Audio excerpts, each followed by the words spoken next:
At nag-time zone na nga kami. Ayan ang pruweba. Ang mga tita nyo, aliw na aliw dito. Syempre, ganun na rin ang kanilang mga anak. Ito siguro ang isa sa pinaka-paborito ng mga kiddos, ang bus ride. Tapos, nakakita rin kami dito ng baril-barilan. Kaso, isang player lang ata ang magkokontrol kada panel.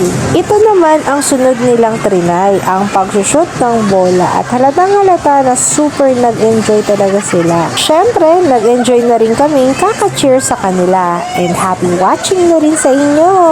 Pero teka, may tanong ako. Para sa inyo ba, worth it ang inyong pagpunta sa time zone? Comment na lang sa baba ang inyong sagot. Bye-bye!